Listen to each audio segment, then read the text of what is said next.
A Norman apartment complex goes up in flames, severe weather heads towards Norman, and OU gears up to play Texas again. This is OU Nightly.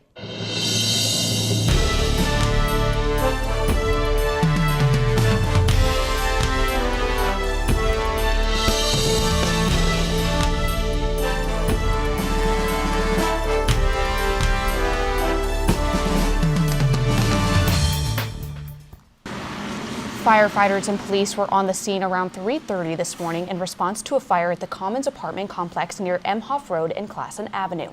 Hello, thanks for joining us on OU Nightly. I'm Nicole Nielson. And I'm Parker Thune. We'll have more on the fire at the Commons later in the newscast. But first, the threat of severe weather both here in Norman and for those on the road to Dallas is growing. Meteorologist Leah Hill joins us now with more detail. Leah?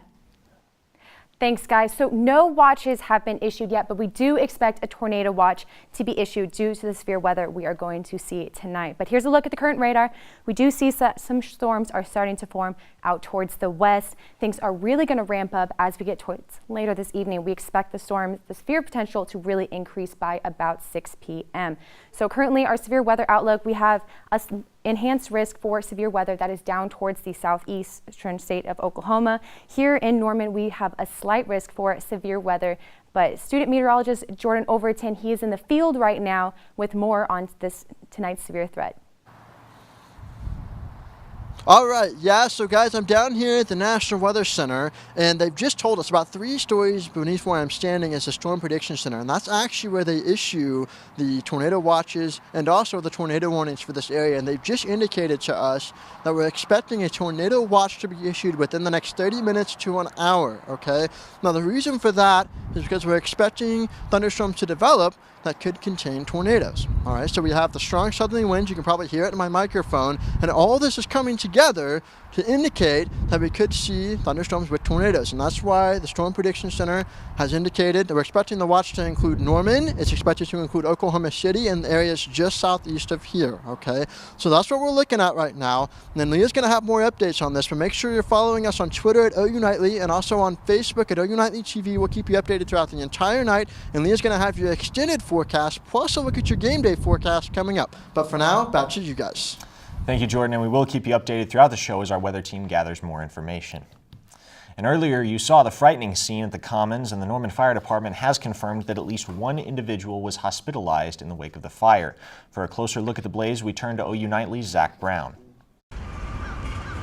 Around 4 a.m. this morning, a massive fire burned through a building in the Commons apartment complex. With the flames threatening the lives of residents, Norman's fire chief says assisting them was their first priority. When our first crews arrived on the scene, there was pretty heavy fire on the back side of the complex, and that's the courtyard side. And we had several people trying to get out of the building, so the first thing our crews did was go and assist those people. Residents were awakened by chaos and quickly responded to the commotion. Someone was banging on everyone's doors, yelling, "Fire, get out now!" And so I jumped up and I woke up my roommate, and then we both ran out. Came down here, and we looked up, and the building next to us was completely on fire, and then fire was on our roof a little bit too. OU Student Affairs is working with displaced students to make life a little easier on them. Is to offer them certainly the opportunity to secure different housing. We are trying to step up in that regard. We naturally want to make sure that in crises like this, there's an opportunity to serve them financially. There were no casualties and 1 minor injury, which is a miracle given the entire building is a complete loss. Zach Brown, OU Nightly. And at this point, it's unclear how the fire originated, but police say that at least 8 units of the complex sustained heavy damage. And a 34-year-old inmate is at large after escaping from Oklahoma's Payne County Jail. According to the Oklahoma Department of Corrections, Patrick Walker allegedly posed as a cellmate to gain freedom. Walker is considered armed and dangerous, and authorities ask that if anyone who sees him, call 911 immediately. Coming up after the break, Leah Hill will have more on the severe weather chances here in Oklahoma. Plus, Donald Trump Jr. finds himself in potential legal trouble. Stay tuned.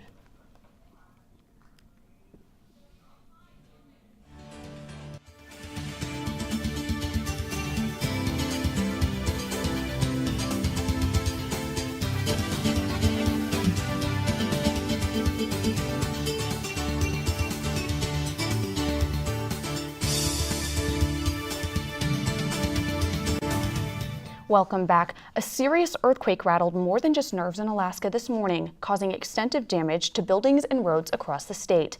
Videos of damage around the city are surfacing while locals are calling it one of the most violent quakes Alaska has ever seen. The 7.0 earthquake was centered near Anchorage and triggered a brief tsunami warning. Governor Bill Walker issued a disaster declaration and opened the Anchorage Convention Center as an emergency shelter. All flights have been halted at the Anchorage airport and school systems have shut down early for the weekend. The good news so far, no word of any serious injuries or deaths. And as President Trump and other world leaders attend the G20 summit in Buenos Aires, Argentina, the president's son is facing growing scrutiny. Scott Haas has more on the junior's dilemma over in News Center. Scott? Donald Trump Jr. may be facing legal trouble in the near future for statements made to Congress not matching those given by Michael Cohen. After the events of yesterday, where the president's former lawyer pleaded guilty to lying to Congress, Michael Cohen revealed that talks about a possible Trump Tower in Russia continued well into 2016. The president confirmed this as well, saying he did nothing wrong, but this directly contradicts statements given by Jr. to Congress that they only went till 2014 and, quote, certainly not 2016. BuzzFeed News is reporting that there were plans to give the $50 million penthouse of Trump Tower Russia to Vladimir Putin. This comes after the president made conflicting statements yesterday that differ from what he said on the campaign trail. He's lying about a project that everybody knew about. I mean, we were very open with it. No, I have nothing to do with Russia. I have, John, how many times do I have to say it? Are you a smart man? I have nothing to do with Russia. We can expect more comments from the president when he returns from his trip to the G20 summit. The Dallas police officer who shot a man in his own apartment, claiming she thought she was in her own apartment, has been indicted. Amber Geiger, initially faced with being charged with manslaughter for the killing of Botham Jean, has been given a harsher indictment of the charge of murder. Geiger was arrested and fired from her job as a Dallas police officer after the shooting took place back in September.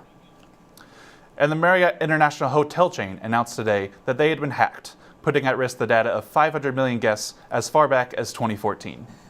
Thank you, Scott, and we've got plenty more to come here on OU Nightly. The Red River rematch is upon us, and this time the stakes are even higher. Talk to the NFL guys, they say I have to calm it Following down a 48 when it comes to Texas.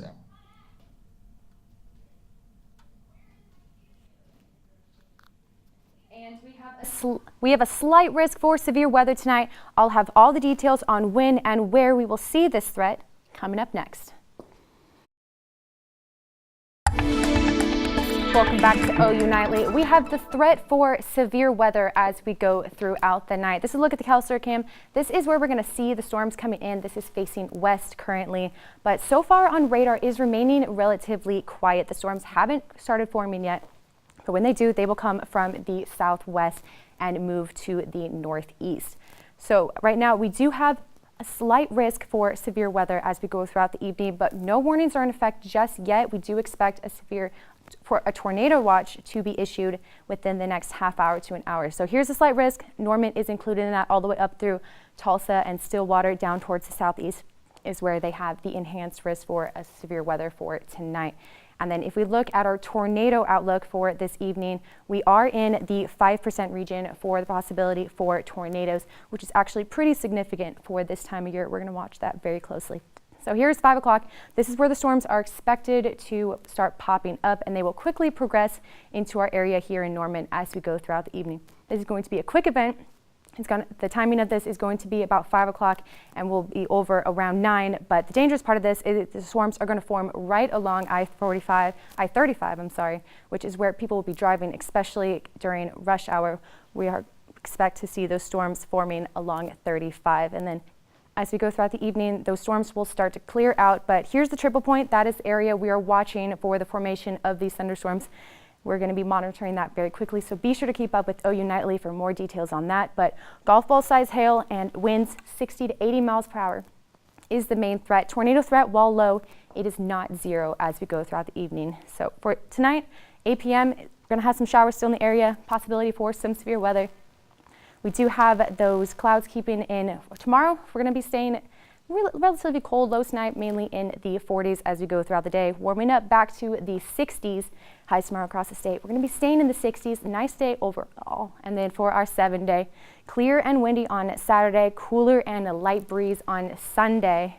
And then as we go through next week, possibility for some colder weather and some mixed precip on Monday. Back to you guys at the desk.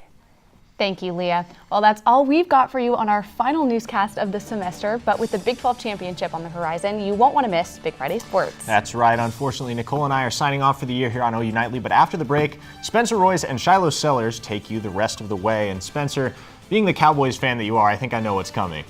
Oh, you definitely do. It's the last Big Friday Sports show for quite a while, so you already know we got it jam-packed. There's a ton of football coming your way, including a recap of last night's defensive showdown in Dallas. Stick with us.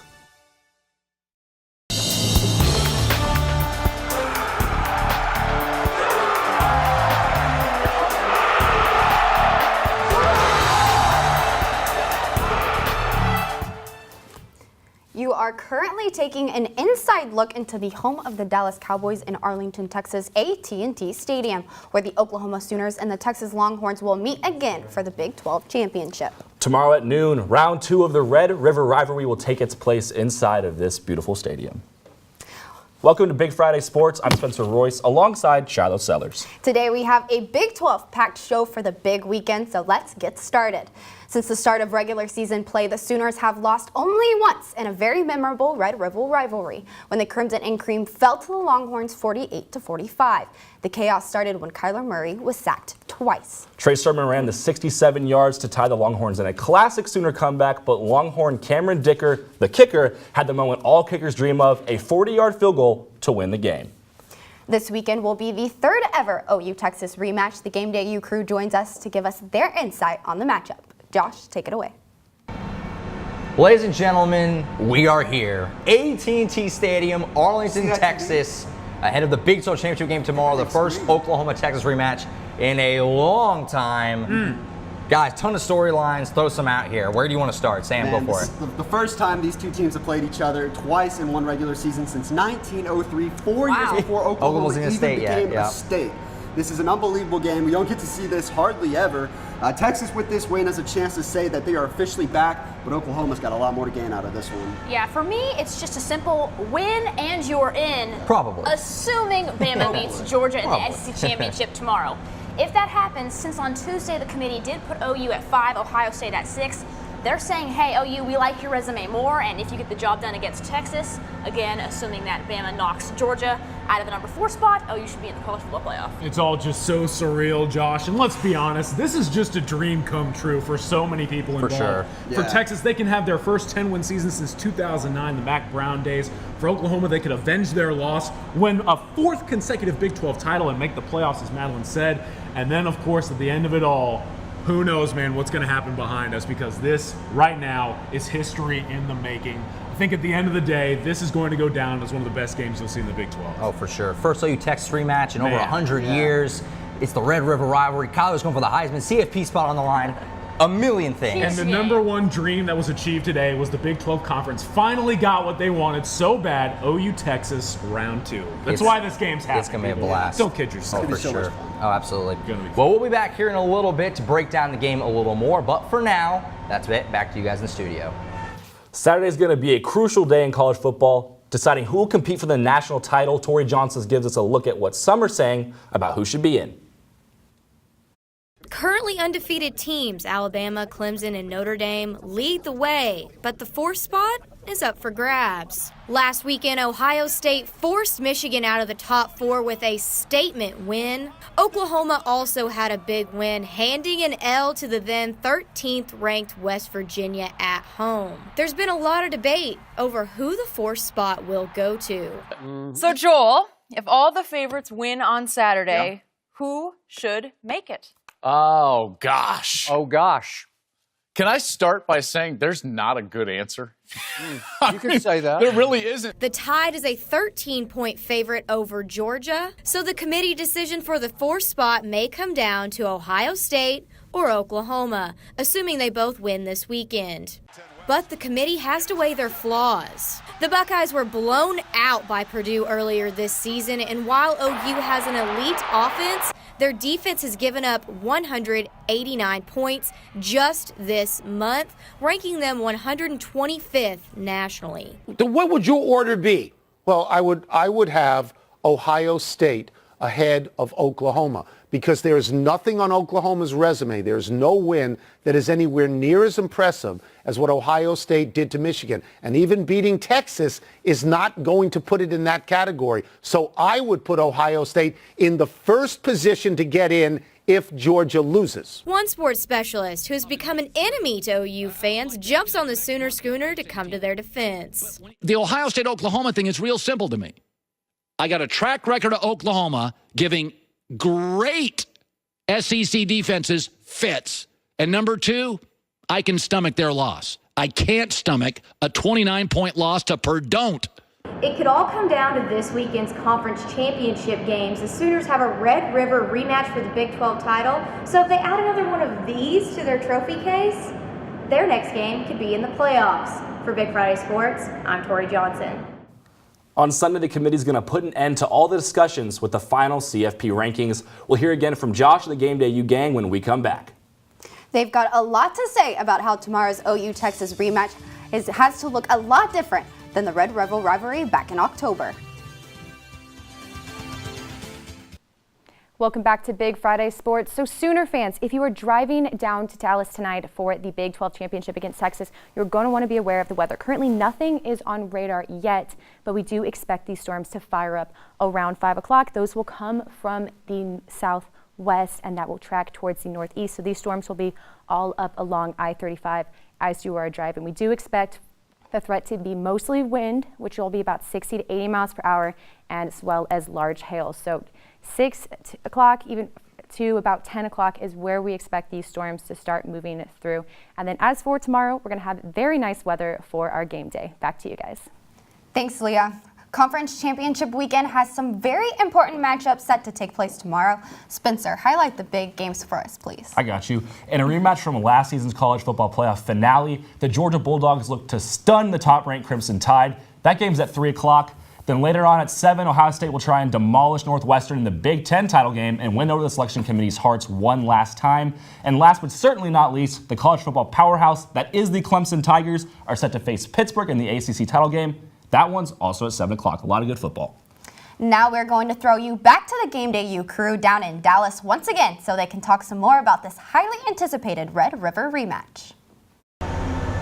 Back inside AT&T Stadium, Big 12 Championship game tomorrow. Okay, guys, so now we got the excitement. We got the excitement out of the way. Let's break down this game a little bit. What's some things we're looking at here in this rematch? Go for it, Madeline. I'll let you start. Well, when these two teams first played, let's be honest, Sam Ehlinger, the OU secondary made him look really, really good. He looked like a borderline Heisman contender. 314 yards, 2 touchdowns, and that's with missing some big throws. Now, personally, I don't think Sam Ehlinger is that good of a quarterback. I think they made him look a lot better than he actually is. He hasn't looked all that good, throughout the season, despite some people on Twitter saying that he's like the best quarterback in college football. We're not even going to go there because Tim that's Tebow 2.0. crazy. Tim Tebow 2.0, the comparisons. I'm salty. I'm not with that. So, just do a good job of containing him. I don't think it should be too hard considering, like I said, he's not a very good quarterback. But hey, the first time they made him look pretty good, so it'll be a hard job for them to contain him, I think. Yeah, you talk about those 2 touchdowns in the air. Don't forget the 3 on the ground that he had. Mikey's dominating the line of scrimmage. That's something OU has done fairly well, but kind of inconsistently. They did well against West Virginia last week. Not so hot against Kansas a couple weeks ago. Texas dominated the line of scrimmage, both on the offensive side and on the defensive side. The first time these two teams played, OU has to dominate that if they want to set their tone early in this one. Madeline mentioned the secondary. I think this is an opportunity for them to redeem themselves against the tall wide receivers of Texas. Collin Johnson and Lil Jordan Humphrey embarrassed them last time around. They have to do a better job. Make sure that they are not getting any balls thrown their way because those two will be mismatched nightmares at the end. Absolutely. One thing I know, it's going to be a heck of a ball game here on this field. Amen. Tomorrow. I can't believe we're here. It's going to be really awesome. First OU Texas rematch in forever. Should be great. For now, that's it for us. Don't forget to watch Special Edition Game Day U tomorrow morning, 10 a.m. here on OU TV. That's it for now. Back to you guys in the studio. And how about them Cowboys? America's team put on a show last night and put an end to the Saints' 10-game win streak. Ezekiel Elliott scored the only touchdown of the game off a 16-yard screen pass from Dak Prescott, who was 24 of 28 for the game. The defense did the rest, allowing Drew Brees to throw for only 127 yards, and Jordan Lewis picked him off as well. Dallas now sits at 7-5 on the season with a 4-game win streak under their belt. Super Bowl for sure. They're going to win it all. Fingers crossed. Nothing can stop them. Hopefully it didn't just jinx them. Sadly, this brings us to the very end of our Big Friday sports careers together. It's pretty sad. I'm holding back these tears. I'm actually kind of choking up a little bit. The only thing that can make me feel better was a montage of our beautiful fans throwing the horns down. Roll it. You know, talk to the NFL guys. They say I have to calm it down a little bit, but when it comes to Texas, absolutely not. I can't stand them. But no, just end of story. Thanks.